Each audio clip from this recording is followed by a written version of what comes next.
ছোটবেলায় নানু বাড়ি যাবো শুনলেই ২ দিন আগে থেকে খাওয়া দাওয়া বন্ধ করে দিতাম। এখন আমার মেয়েদের অবস্থাও ঠিক তেমনই হয়েছে। মানুষের ভিতর প্রতিভা থাকলে কি না সম্ভব। আমার মা খালাদের গুণের কোনো কানাকনিও আমরা কোনো ভাই বোনই পাইনি। আজকে আমার মামুনির নতুন ব্যয় ব্যান্ডকে প্রথমবার আপ্যায়ন করবে, তাই অনেক অনেক আয়োজন করা হয়েছে। চলেন পুরো ব্লগটা আপনাদের সাথে শেয়ার করি, অবশ্যই কিন্তু ভালো লাগবে। হ্যালো এভরিওয়ান, আসসালামু আলাইকুম। সবাই কেমন আছেন? আশা করতেছি ভালো আছেন। আমিও ভালো আছি আল্লাহর রহমতে। ছোটবেলায় আমরা যখন নানু বাড়ি যাবো শুনতাম ২ দিন আগে থেকেই খাওয়া দাওয়া বন্ধ হয়ে যেত। এখন আমার মেয়েদেরও সেই অবস্থা হয়েছে। মুখ দিয়ে যখনই বের করি চলো নানু বাড়ি যাবো, তারা যে কি পরিমাণ খুশি হয়। আর আজকে আমার মামুনির বাসায় আমি চলে আসলাম দাওয়াত খেতে। কিসের দাওয়াত সেটা তো অবশ্যই আপনাদের সাথে শেয়ার করব। তার আগে আপনাদের সাথে একটা জিনিস শেয়ার করি। আজকে মামুনি সামনের রুমটাকে অনেক সুন্দর করে সাজিয়েছে। দেখেন, নতুন পর্দা লাগিয়েছে, নতুন নতুন সব শোপিস দিয়েছে। বাসায় ঢুকেই মনটা শান্তি হয়ে গেছে। আমার কাছে কেন জানি বাসা গোছানো থাকলে অনেক বেশি ভালো লাগে। আচ্ছা চলেন আপনাদের সাথে একটা আনকমন জিনিস শেয়ার করি। এই যে দেখছেন কুশন কাভার গুলো, এগুলো আমার মামুনি নিজের হাতে বানিয়েছে, মানে নিজের হাতে সেলাই করেছে।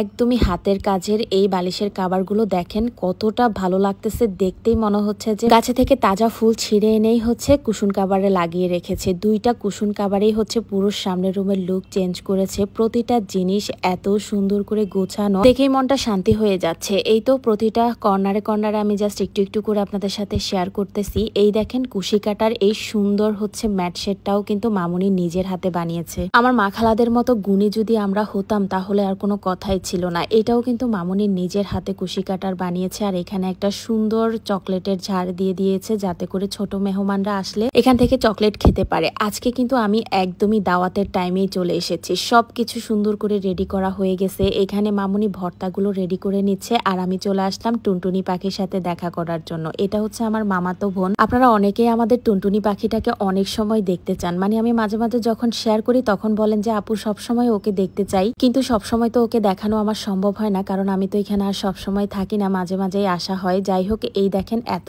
সুন্দর একটা ভর্তার ঝাড়ে হচ্ছে মামুনি ভর্তা নিয়ে ফেলছে। অনেক রকমের ভর্তা বানানো হয়েছে। অনেকেই দেখি আমাকে মেসেজ দেন, আপু আপনি বাসায় এত কাজ করেন, আবার আপনার মামুনির বাসায় গেলেও দেখি বসে থাকেন না, সবসময় হেল্প করতে থাকেন, এত পরিশ্রম করলে আপনার খারাপ লাগে না? আসলে সত্যি কথা বলতে কি, মানুষ পরিশ্রম করলে কখনো অসুস্থ হয় না। আমি যেদিন শুয়ে বসে থাকি সেদিন আমার শরীর আরো বেশি খারাপ লাগে। যখন আমি কাজ করতে থাকি তখন আমার শরীর অনেক ভালো থাকে। আচ্ছা যাই হোক, আজকে মূলত দাওয়াত দেওয়া হয়েছে আমার খালাতো বোনের শ্বশুরবাড়ির মেহমানদেরকে। ওরা যেহেতু নতুন অতিথি, তাই ওদের জন্য অনেক অনেক রান্না বান্না করা হয়েছে। আমার খালাতো বোনের বিয়ের পর ওরা বেশি দিন বাংলাদেশে ছিল না, মাত্র 2 দিন ছিল। তাই বিয়ের পর ওইভাবে আর মামুনি ওদের বাসার কাউকেই দাওয়াত দিয়ে খাওয়াতে পারেনি। আজকে প্রথমবার হচ্ছে ওদেরকে দাওয়াত দিয়েছে, তাই অনেক অনেক রান্না বান্না করেছে। এখানে যা যা আইটেম আছে আমি অল্প অল্প করে জাস্ট আপনাদের সাথে শেয়ার করতেছি। মামুনিকে বললাম যখন রান্না করেছে তখন তো আমি ছিলাম না, এখন আমিও দেখবো, আমার আপুদেরকেও দেখাবো তুমি কি কি রান্না করেছো। একা হাতে মাশাআল্লাহ এত এত রান্না করেছে, কোনটা আপনাদের সাথে শেয়ার করে কোনটা করব একদমই বুঝতেছিলাম না। আমি যেহেতু পাতিলগুলো উপরের থেকে নামিয়ে হচ্ছে সুন্দর করে গুছিয়ে জাস্ট আপনাদের সাথে শেয়ার করেছি,